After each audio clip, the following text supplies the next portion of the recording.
Bonsoir à tous et bienvenue dans ce point d'information sur RTI2. C'est bientôt la fin des vacances scolaires, mais avant la reprise générale, comment les enfants s'occupent-ils? La réponse dans quelques instants dans cette édition. Et puis vendredi vers 20h30, l'ouragan Ida a touché le sol cubain au niveau du village de la Coloma avec des vents estimés à 130 km/h. Ce sont les statistiques, les chiffres des statistiques de l'Institut météorologique de Cuba. Merci de regarder RTI2. Comment occuper les enfants pendant 3 mois de vacances scolaires? C'est le défi que doivent relever chaque année la plupart des parents d'élèves en Côte d'Ivoire. En attendant la rentrée des classes, les cours de mise à niveau et les petits métiers de vacances constituent finalement une aubaine pour les familles. Le reportage de Colette Ilboudo avec le commentaire de Georgette Ido. Comme s'y remblait au domicile de M. Diabagaté, Jonathan s'apprête pour se rendre au service au labo de prothésiste dentaire de son père. Le petit déjeuner terminé, la famille prend le chemin du labo. Une fois arrivé, les tâches s'enchaînent sous le regard du père de famille. Jonathan a toujours rêvé d'apprendre l'activité de son père. Les vacances scolaires, une opportunité donc. Ça fait 2 vacances scolaires que je viens ici. Donc je peux dire que ce métier me va bien. Que ça ne me dérange pas au niveau de mes aptitudes scolaires, pas du tout. Ça me permet aussi d'avoir des connaissances d'ailleurs. Parce que pour moi, c'est un métier noble. C'est grâce à ça notre père nous nourrit et nous vêtit. La décision de Jonathan approuvée par son père, qui ne voit aucun problème à cela dans la mesure où son fils arrive à allier travail et école. Et en plus de ce job de vacances, Jonathan suit des cours les après-midi. Pendant les vacances, les enfants demandent à venir apprendre le travail que j'exerce. Et moi, ça ne me gêne pas parce qu'il faut que les enfants apprennent. Parce qu'après ça, après 2 ou 3 heures de cours d'apprentissage de ce métier, ils vont à l'école au cours des vacances pour qu'ils ne puissent pas oublier ce qu'ils ont appris à l'école. Si Jonathan attend l'après-midi pour se rendre au cours de vacances, ici au groupe scolaire Sikoji Est 2 dans la commune de Marcory, élèves et enseignants, eux, se retrouvent dans la matinée. Dans cette classe de CP1, les élèves suivent attentivement l'exercice de mathématiques. On a vu ça la matin, ça c'est quel signe? Oui, c'est foi. Un peu plus loin, toujours dans la commune de Marcory, à Aliodombag, le constat est le même. Apprenants et élèves sont en salle et suivent les cours. Qui sait comment on écrit mal? On écrit quoi d'abord, Marietou? On écrit mort. Pour le coordonnateur, ces cours de vacances permettent aux élèves qui passent en classe supérieure d'avoir une idée sur le travail qui les attend, mais aussi permettent de mettre les apprenants dans le bain des études. Tout ceci rend le travail plus aisé à l'apprenant tout comme à l'enseignant au cours de l'année scolaire à venir. C'est très nécessaire parce que cela nous permet de préparer l'année en cours afin de faciliter la révision que nous faisons en début d'année. Dans ces écoles, les cours de vacances sont dispensés gratuitement. Une initiative de M. Idrissa Traoré qui veut, à travers cette action, aider d'une part les parents d'élèves en situation difficile en payant les cours de vacances et d'autre part, permettre à 2 élèves pendant ces quelques semaines de cours de maintenir leur niveau et relever un tant soit peu celui des autres. Il s'agit aussi de la préparer à mieux s'adapter au programme de la nouvelle année scolaire. Des adultes bien formés, bien éduqués, c'est maintenant. Parce que ces enfants sont en train de gérer leur passé et leur avenir. Donc nous, en tant qu'adultes, on est obligé de les aider. C'est un peu ma contribution sur le plan social. Idrissa Traoré a également offert des cahiers, livres et sacs d'une valeur d'1 million aux 3 premiers de chaque classe de CP1 au CM2. Une initiative fort appréciée par les parents d'élèves. Chaque vacances, nous payons. Il a pris l'engagement pour s'occuper des enfants. Vraiment, c'est une joie pour nous les parents et les enfants aussi sont contents. En attendant la rentrée scolaire fixée au 13 septembre par le ministère ivoirien de l'Éducation nationale, les élèves s'occupent sainement à travers ces cours de vacances. C'était plutôt le commentaire de Joël Gosset. On parle maintenant de cette collecte de plasma qui s'est déroulée dans la commune de Port-Bouët. Elle a été initiée par l'association islamique caritative et humanitaire Aïcha. C'était ce samedi dans le quartier abattoir dans la commune de Port-Bouët. Un geste qui sauve des vies. On regarde le reportage de Nou Sangaré avec le commentaire de Georgette Tido. Des gestes simples, mais utiles pour sauver des vies. Les habitants de Port-Bouët n'ont pas voulu rester en marge de la collecte de sang initiée par l'ONG Aïcha, association islamique caritative humanitaire active. Ils ont effectué nombreux le déplacement au quartier abattoir pour donner leur sang. Avec les accidents, avec l'accouchement de nos mamans, les gens ont besoin de sang. Parce que toujours nos parents sont au dehors, courir à gauche et à droite à la recherche du sang. Et si les gens ne viennent pas donner le sang pour sauver des vies, ce n'est pas humain ça. Parce que sauver une vie, c'est comme vous avez sauvé toute l'humanité tout entière. Le sang est devenu une denrée rare dans les centres hospitaliers. Sur 240 000 poches de sang attendues annuellement, le CNTS, Centre national de transfusion sanguine, ne mobilise que 160 000 poches. Une pénurie qui s'est accentuée avec la crise sanitaire de la Covid-19.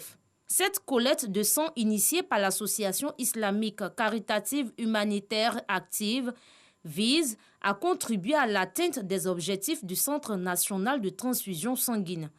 Tout le monde a besoin de sang, donc nous avons voulu jouer notre partition en soutenant un peu le Centre national de transfusion sanguine et en venant donner bénévolement ce sang qui peut sauver beaucoup de vies.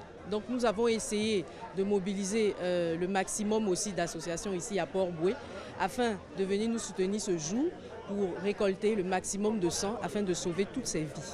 Ce sont plus de 300 poches de sang que cette organisation non gouvernementale entend collecter. Créée en 2019, l'association islamique caritative humanitaire active a pour but d'apporter aide et assistance aux couches défavorisées. La première édition du Rassemblement des entrepreneurs RDE se tiendra le 20 novembre prochain. L'annonce a été faite le jeudi dernier au cours d'une conférence de presse à Abidjan.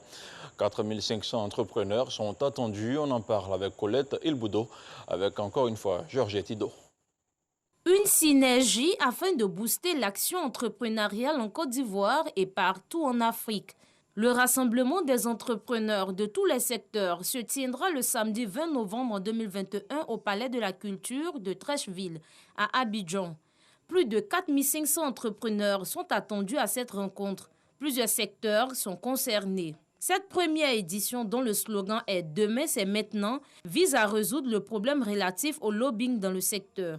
Cédric José, lors de la conférence de presse du lancement, a demandé à tous les entrepreneurs de prendre part au congrès du RDE.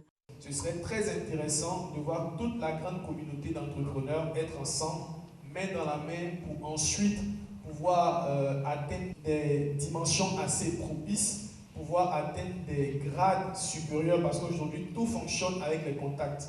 Donc le rassemblement des entrepreneurs, pour terminer sur ce point-là, viendra mettre en relation tous les entrepreneurs, précisément de l'Afrique, pas seulement de la Côte d'Ivoire, et leur permettra de fond en comble de pouvoir bénéficier de cette large marge de manœuvre avec ces relations-là qui pourront être établies parmi tous ces entrepreneurs. Selon Cédric, les compétences seules ne suffisent pas à un entrepreneur pour atteindre certains objectifs.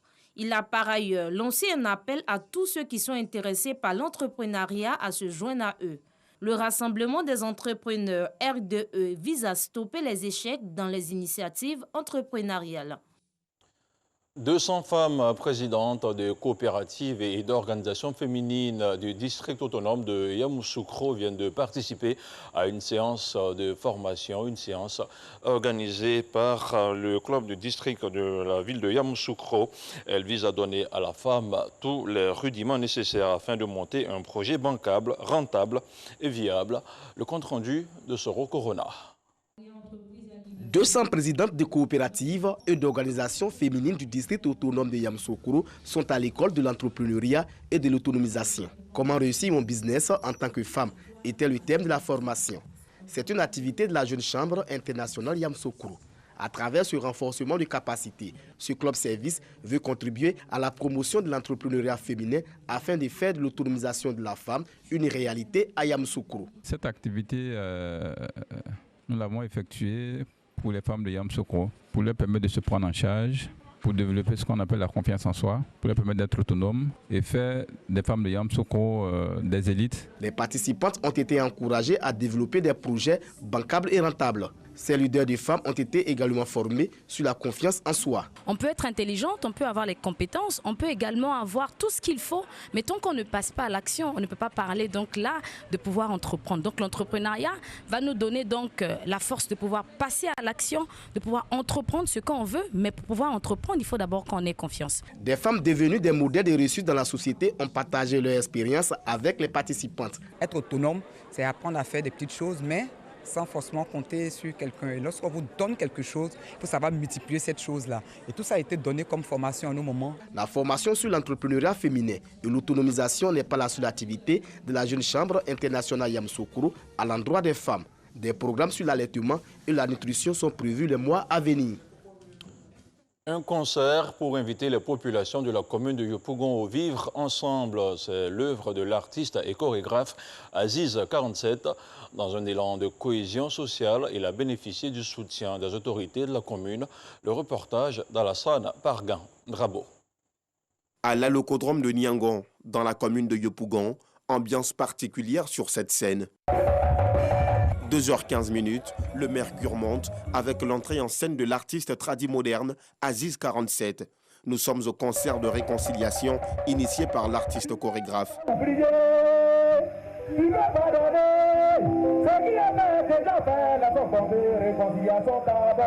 Un cocktail de variétés modernes, traditionnelles, mais aussi de l'humour ont fait vibrer l'allocodrome.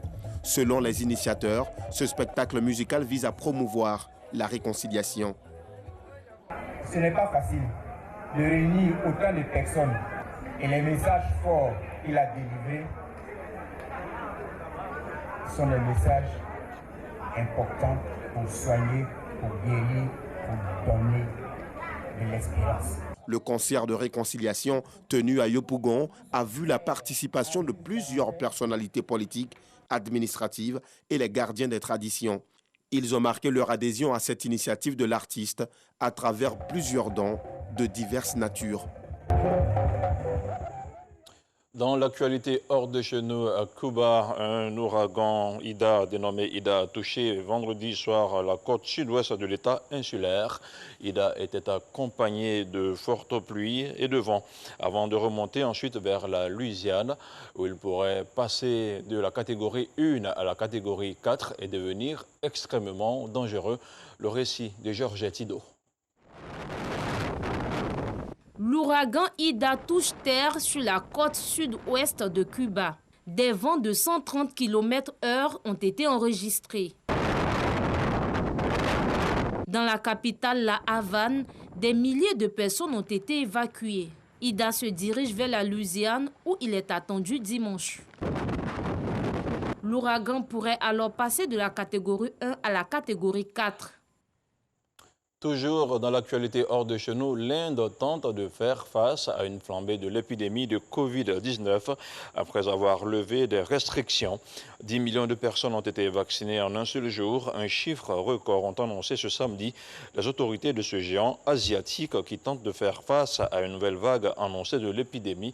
Le Premier ministre Narendra Modi a salué la prouesse mémorable réalisée vendredi par ce pays d'1,3 milliard d'habitants, le deuxième le plus peuplé du monde.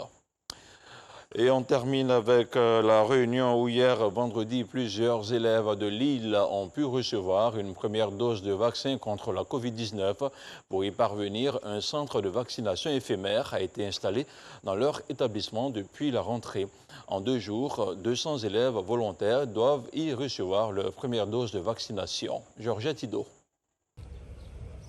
L'ouverture d'un centre de vaccination éphémère.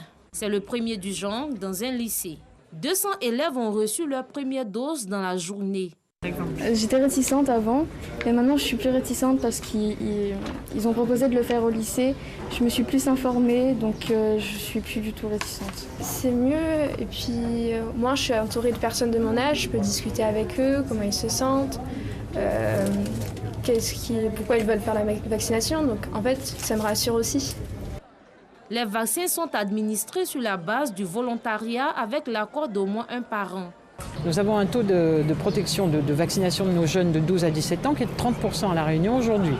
L'objectif, c'est de se rapprocher le plus vite possible et d'atteindre le plus vite possible le taux national qui est aujourd'hui au-delà de 60%.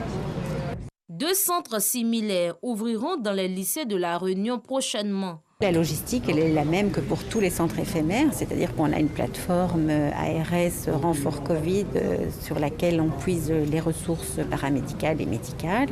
Et puis moi, je viens avec mon équipe d'adjoints administratifs pour prendre les coordonnées et puis délivrer les passes sanitaires à toutes ces personnes qui viennent se faire vacciner. Avec la hausse des cas, l'île de l'océan Indien est confinée partiellement. Un couvre-feu y est appliqué de 19h00 à 5h. Des mesures en vigueur au moins jusqu'au 31 août. Et c'est la fin de cette édition d'information sur RTI2. Merci de l'avoir suivi et bonne suite de programme sur notre chaîne.